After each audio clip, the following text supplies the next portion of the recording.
저는 오늘 여러분과 함께 성공하는 신앙생활이라는 제목의 말씀을 가지고 함께 은혜를 나누고자 합니다. 언젠가부터 해결할 수 없는 문제에 이르거나 돌이킬 수 없는 아픔이나 고통에 이르게 되면 허허 하고 웃는 습관이 생겼습니다. 그래서 가끔은 다른 사람들의 문제에 대해서 듣다 보면 나도 모르게 허허 하고 웃는 실수를 하는 경우가 있습니다. 상대에게 닥친 문제와 아픔에 대해서 공감하고 함께 그 아픔을 나눠야 하는데 허허 하게 되어지면 상당한 결례가 되어지는 거잖아요. 그래서 저도 깜짝 놀라서 위로의 말로 수습을 하고 나는데요. 허허 하게 되었잖아요. 혹시라도 제가 여러분에게 그런 모습을 보였다면 여러분의 아픔에 대해서 가볍게 여기는 것이 아니라 오히려 크게 공감하고 있기 때문이라는 것을 아시고 이해를 해주시기 부탁드리겠습니다. 목사님께서 내 문제에 대해서 마음이 가고 감정이 몰입되었기 때문에 자신도 모르게 허허하고 웃었구나 하고 그렇게 생각하시고 제가 그 순간만큼은 하나님께 도움을 요청하며 간절한 심정으로 문제를 바라보고 있다는 것을 아셨으면 합니다. 제가 인생을 살면서 가장 큰 복이 있다면 좋은 친구를 만나는 축복입니다. 지금 생각해보면 역기능적인 가정 가운데서 태어나서 자라왔는데요. 그래서 세상을 보는 눈이 삐뚤어지고 부정적일 수밖에 없는 환경이었기 때문에 탈선과 방황의 시간도 좀 있었지만 제 옆에 좋은 친구들이 있었고 그들이 저를 붙들어 주었기 때문에 오늘과 같은 삶을 살아갈 수 있는 것이 아닌가 생각합니다. 결국엔 그 친구 때문에 주님도 만났는데요. 혈기가 왕성한 20대 청년이 교회 생활의 온갖 부정적인 모습들을 보면서 얼마나 신앙이 흔들렸겠습니까? 목회를 하면서도 목회 현장에서 드러나는 많은 것들이 회의와 실망을 느끼기에 충분합니다. 그런데 저는 감사하게도 늘 온유하고 참고 또 주님만 바라보며 인내하는 믿음의 동역자와 친구들이 옆에 있어 주어서 저를 붙들어 주었다는 것입니다. 그 어떤 것보다도 제 인생의 가장 좋은 친구가 되어지는 예수님을 만나게 되니까 삶의 모든 과정이 주님의 은혜였고 고통 속에서도 주님이 나를 돌보시고 나를 이끌어 주셨다라는 사실을 새삼스럽게 깨닫게 되었습니다. 삶의 모든 것이 그저 나의 삶의 고통의 연속이 아니라 지금의 나를 만드는 소중한 양분이 되었고 또 나를 지탱하고 나아갈 수 있는 힘의 원동력이 되었다는 것을 알았기 때문에 내 부모, 내 형제, 또 내 친구와 내 주변의 사람들이 나에게 정말 귀하고 고마운 사람이라는 마음이 들었다라는 겁니다. 사람이 성장하면서요, 키와 힘만 자란다고 어른이 되지 못합니다. 마음이 자라야 진정한 어른이 될 수 있습니다. 제가 얼마 전에 군에 입대하게 된 한 청년을 위해서 간절히 묵상하면서 기도를 했었습니다. 하나님, 진정한 남자가 되게 하여 주시옵소서. 훈련 그 자체보다도 이 청년에게는 통제된 공간과 상황 안에서 생활하는 것이 어쩌면 처음으로 겪는 힘든 상황일 수도 있습니다. 하지만 이 모든 어려움을 이기고 견딜 수 있는 힘을 허락하옵소서. 그래서 단지 힘이 센 남자가 아니라 어려움과 고통을 참고 견디며 이길 수 있는 진짜 강한 남자가 되어서 돌아오게 하옵소서. 여러분 혹시 몸은 자랐지만 마음이 자라지 못한 사람이 우리에게 있습니까? 삶에서 겪게 되는 어려움과 고통을 이기지 못하고 마음의 온갖 상처와 아픔만을 끌어안고 원망적인 말과 불평과 부정적인 생각을 가지고 살아가는 연약한 모습의 삶을 살아가고 있지는 않은지 우리 마음을 살펴보았으면 합니다. 오늘 우리가 겪었던 많은 아픈 기억들과 또 지금 우리가 겪고 있는 어려움의 시간이 우리 삶을 행복의 길로 성장시키는 값진 양분이 되실 수 있기를 바랍니다. 오늘 성경에 나오는 하박국 선지자의 마음은 과연 어떻을까요? 1장 2절을 보면 부르짖고 외쳐도 듣지 않고 구원하시지 않는다라고 말합니다. 1장 3절을 보면 왜 이 땅에서 죄악과 폐역을 보게 하시고 겁탈과 강포가 있고 변론과 분쟁이 일어나고 있느냐고 하나님께 호소합니다. 1장 4절을 보면 율법과 정의가 시행되지 못하고 악인이 의인을 에워싸고 정의가 굽게 되었다라고 얘기합니다. 탄식하게 되죠. 그리고 1장 14절에 가면 정의로우신 하나님께서 왜 거짓된 자들을 방관하시고 악인이 자기보다 의로운 사람을 삼키고 있는데도 잠잠히 계시는지 항변하게 되죠. 이렇게 원망과 회한이 섞인 하박국 선지자의 질문은요, 오늘 하나님을 만나고 하나님의 뜻을 깨닫고 난 다음에 믿음의 고백과 찬송으로 변하게 되었습니다. 본문 17절과 18절을 보면 비록 무화과 나무가 무성하지 못하고 포도나무에 열매가 없으며 감람나무에 소출이 없으며 밭에 먹을 것이 없으며 우리의 양이 없고 외양간에 소가 없을지라도 나는 여호와로 말미암아 즐거워하며 나의 구원의 하나님으로 말미암아 기뻐하리로다라고 고백합니다. 모든 것을 잃어버리고 남은 것이 하나도 없을지라도 하나님이 함께 계시기 때문에 즐거워하고 하나님의 구원을 바라보기 때문에 기뻐한다라는 말입니다. 오늘 우리도 인생을 살아가면서 아픈 기억들이 있고 또 많은 고통과 어려움이 있지만 그 모든 것들이 나를 일으켜 세우는 양분이 되어질 수 있기를 바랍니다. 무엇보다도 하나님이 나와 함께 하시며 구원의 능력으로 붙들어 주신다는 믿음과 확신을 가지고 살아갑니다.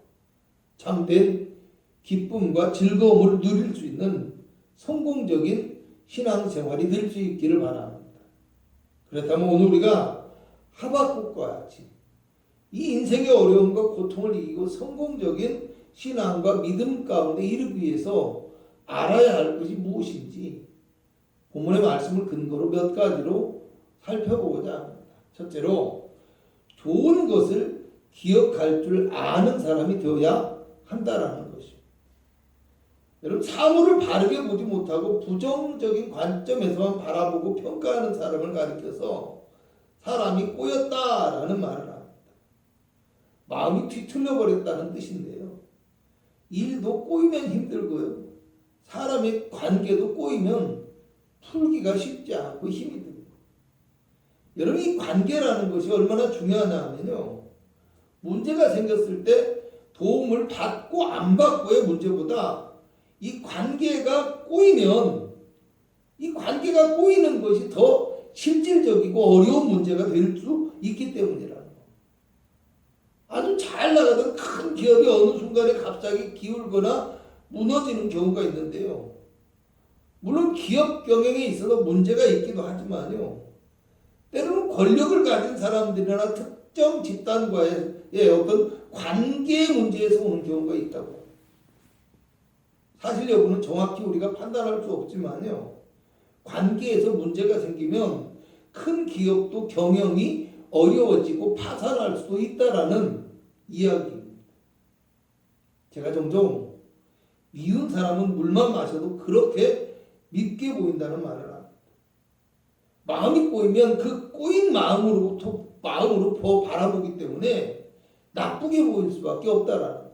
모든 것이. 여러분도 이 마음이 꼬여버린 사람이 있습니다. 매사에 눈앞에 얼마든지 좋은 것들이 많은데 유독 부정적인 것들만을 바라보며 생각합니다. 왜 그럴까요? 자신의 마음이 자신도 모르게 꼬여버렸기 때문에. 그래서 그 꼬여버린 부정적인 마음과 생각의 틀 안에서 모든 것들을 바라보기 때문에 늘 부정적인 생각과 말을 하게 된다는 거예요. 언젠가 연예인 한 사람이요. 그 사람의 기부 소식이 알려지게 되었는데 인터넷상에서 악성 댓글이 많이 돌아서 마음이 상했다라는 이야기를 들은 적이 있습니다. 뭐 착한 척 한다는 둥, 숨어서 했으면 끝까지 숨기지 왜 드러나게 했냐는, 또 뭐 이미지 관리를 하기 위해서 한 것을 왜 자랑하느냐고 이렇게 이야기하기도 하겠죠. 그래서 제가 이것을 보고 어떤 생각을 했을까요? 아, 이렇게 비난하는 당신들은 아는 척, 잘난 척, 똑똑한 척을 하고 있군요. 이렇게 생각하지 않았을까요? 여러분, 사람이 아무리 바르고 똑똑하고 옳은 말을 하더라도요, 그것이 본질을 흐리게 하거나 엉뚱한 방향으로 흘러간다면요, 결코 유익한 말이 될 수도 없고요, 어리석은 말이 될 수밖에 없습니다. 주변에서 무슨 일이 생기면 좋게 생각하라 이런 말을 종종 합니다. 심지어는 나쁜 일이 생겼어도 우리는 좋게 생각하라고 합니다.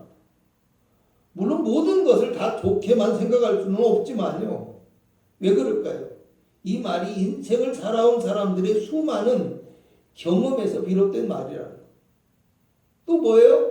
긍정적인 생각과 말이 얼마나 우리의 인생에 중요한 영향을 끼치는지를 보여주는 말이라고 생각합니다. 오늘 우리 삶에 정말 아프고 힘든 기억들이 있을 수 있지만 그것들 때문에 내 마음이 병들고 내 시선이 바르지 못하고 내가 온전히 설 수 없게 만들지 말아야 한다는 걸 기억해야 합니다.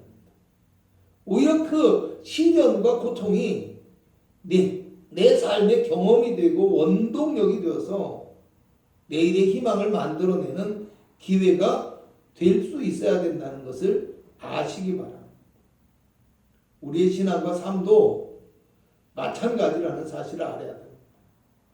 신앙의 본질은 하나님을 만나고 예배하며 하나님과 동행하는 삶이 신앙의 본질인데 우리는 예배에 집중하지 못하고 엉뚱한 것에만 마음을 쓰고 힘을 쓰는 경우가 있습니다. 어떤 이유에서든 주님을 향한 어떤 처음 사랑과 열정을 잃어버리고 신앙의 마음이 꼬여버려 있다라는 겁니다.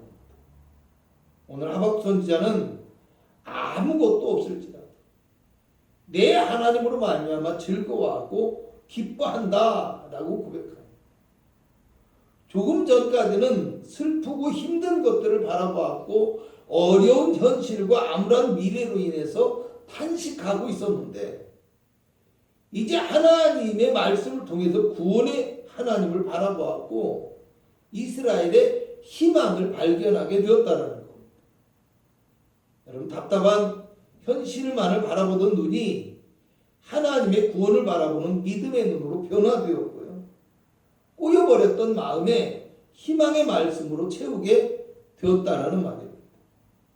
그러므로 오늘 우리도요, 인생의 어둡고 나쁜 기억들을 떨쳐버리고 오직 그 아픔 속에서 나와 함께 하시고 나를 구원의 길로 인도하신 하나님을 바라봅니다. 소망과 꿈의 사람으로 변화되어질 수 있기를 주님의 이름으로 부탁을 드리겠습니다. 두 번째로요, 성공적인 신앙과 믿음 가운데 이르기 위해서는 감사하는 사람이 되어야 한다라는 것. 사람이 은혜를 기억하지 못하면 짐승보다 못하다라는 소리를 듣게 됩니다. 저도 이 반려견을 키운 적이 있는데요. 개는 주인이 먹이를 주든 안 주든 언제나 주인을 기억합니다. 그런데 가끔요, 주인을 무는 개가 있어요. 못된 버릇을 가진 개. 교회 안에도 열심히 충성하고 봉사하며 헌신하면서도 늘 주님의 은혜를 감사하고 겸손하게 신앙생활을 하는 사람이 있는가 하면 그렇지 못한 사람들이 있습니다. 자기 의와 자랑에 빠져서 살고 남을 비난하고 무시하면서 감사하기보다는 원망과 불평의 말들을 쉽게 내뱉습니다. 내가 받은 은혜는 기억하지 못하고 자신이 했던 아주 작은 것까지도 일일이 기억하고 자랑하는데 열중하는 사람들도 있습니다. 자기도 모르게 신앙생활에 잘못된 버릇을 가지고 있는 경우일 수 있습니다. 자녀들도요, 평소에는 찾아오지도 않다가 부모가 돈 좀 생겼다고 하면 찾아오고 필요한 것 있으면 찾아와서 속보이는 행동을 하는 경우가 많은데, 또 부모들의 입장에서는 그렇게라도 자녀를 보고 싶어서 모른 채 할 수밖에 없습니다. 심지어는 한 번이라도 더 자녀의 얼굴을 보고 싶어서 싫다고 하는데도 김장을 하고 반찬을 만들어서 찾아가고요. 아이들의 선물을 사들고 찾아가는 부모들도 있더라는 거. 물론 자녀들도 대부분은 부모의 마음을 알아서 조금은 번거롭고 힘들어도 찾아뵙고 또 찾아오는 부모를 반겨주기는 하지만, 때로는 부모에게 쉽게 투정을 부리거나 화를 내는 갑질 아닌 갑질을 하는 경우도 있다라는 거. 왜 그럴까요? 잘못된 버릇이 들었기 때문입니다. 여러분, 좀 씁쓸한 이야기가 되었는데요. 신앙생활에서도 잘못된 버릇을 가지고 있는 성도가 있더라는 말입니다. 신앙생활이 자신을 위한 것이 아니라 목사를 위한 것으로 알고 갑질 아닌 갑질을 하고요. 자신의 부족함을 늘 받아주고 참아주는 형제들의 사랑을 깨닫지 못하고 늘 투정을 부리기도 합니다. 내 필요한 것만 구하고 찾고 두드리면서 하나님이 원하시는 것에는 관심도 기울이지 않는 잘못된 신앙의 버릇을 가지고 살아가는 사람도 있습니다. 얻을 것이 있어서 찾아오고 받을 것이 있어서만 바라보는 것은 진정한 감사가 될 수 없습니다. 지금의 환경과 조건을 넘어서 받은 은혜를 기억하고 감사할 수 있어야 진정한 감사가 된다는 것을 기억하시기 바랍니다. 오늘 하박국과 같이 아무것도 없는 상황이 찾아올지라도 하나님이 나와 함께 하시고 나를 구원해 주실 것을 인하여 감사할 수 있는 진정한 감사의 성도가 되시기를 주님의 이름으로 축원합니다. 세 번째로요, 성공적인 신앙과 믿음 가운데 이르기 위해서는 비전과 가능성을 가진 사람이 될 수 있어야 한다는 겁니다. 누구나 어려운 일이 생기거나 억울한 일을 당하게 되면 쉽게 절망하거나 좌절할 수밖에 없습니다. 하지만 이 절망은 어떤 경우에서든지 문제 해결에 있어서 도움이 될 수 없으며, 또 좌절은 어려움과 고통을 극복하는 데 있어서 부딪히는 그 문제보다 더 큰 장애의 요소가 될 수 있다는 것을 알아야 됩니다. 오늘 본문 16절을 보면 하나님의 심판의 소리를 듣고 창자가 흔들리고 입술이 떨렸다라고 얘기합니다. 이방의 민족이 자기 민족을 치러 오는 소리를 듣고 그 날을 기다림으로 뼈가 썩고 몸이 떨리는 고통을 느끼고 있다고 말합니다. 그래서 먹을 것조차도 없는 절망적인 상황이 찾아올 수밖에 없다는 것을 잘 알고 있지만, 그럼에도 불구하고 나는 여호와로 말미암아 즐거워하며 나의 구원의 하나님으로 말미암아 기뻐하리라고 고백합니다. 왜요? 자기 백성을 사랑하시는 하나님께서 믿음을 지키는 자들을 지켜주시고 구원의 은혜를 허락해 주실 것을 믿기 때문입니다. 그래서 3장 2절을 보면 주는 주의 일을 이 수년 내에 부응하게 하옵소서라고 기도합니다. 속히 하나님의 심판의 계획을 이루어 주시라는 것, 그리고 이 수년 내에 나타나시되 진노 중에라도 자기 백성을 향한 긍휼을 베풀어 주시라고 기도합니다. 하나님의 심판 계획이 민족을 고통 가운데 몰아넣기 위함이 아니라 자기 민족을 향한 하나님의 구원 계획이라는 것을 믿고 있기 때문입니다. 오늘 우리도 하박국과 같이 절망의 상황 속에서도 우리와 함께 하시며 구원을 주시는 하나님을 바라보는 믿음을 가지고 살아갈 수 있기를 축원합니다. 여러분, 인생을 살다 보면 어렵고 힘든 일들도 참 많이 있지만요, 어쩌면 우리도 자신들의 죄악으로 인하여 환난 가운데 처하게 된 오늘 이스라엘 백성들처럼 스스로의 죄악과 잘못된 선택으로 말미암아 고생과 어려움에 처하기도 합니다. 하지만 우리가 알아야 될 분명한 것은요, 이 모든 일들이 우리를 하나님 앞에 낮아지고 성숙하게 만들어주며 성장하고 변화시켜주는 원동력이 될 수도 있다는 사실을 알아야 한다는 것. 때문에 성도는 비록 어렵고 힘든 고난 가운데 이르렀다 할지라도 그것을 통해서 자신을 가르치시고 인도하시는 하나님의 섭리와 계획하심을 알고 신뢰하는 믿음의 사람이 되어야 한다는 것을 기억하시기 바랍니다. 본문 19절에 하박국 선지자는 주 여호와는 나의 힘이시라고 고백합니다. 자신은 비록 연약할지라도 하나님을 자기 자신의 힘으로 삼겠다라는 믿음의 고백입니다. 또 나의 말을 사슴과 같게 하사 나를 나의 높은 곳으로 다니게 하시리라고 고백합니다. 여러분, 어린 사슴을 여우가 뒤쫓는 영상을 본 적이 있습니다.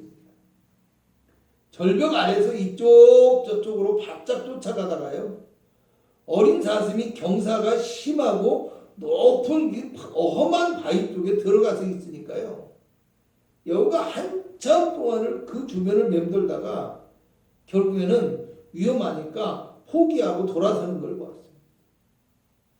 여러분, 시련과 고통 중에 함께 하시는 하나님께서 그 시련과 고통을 통해서 우리의 발을 사슴과 같게 해서 그렇게 강하게 달려나셔서 능히 우리가 시련을 이기고 승리하게 만들어 주실 것이라는 말입니다.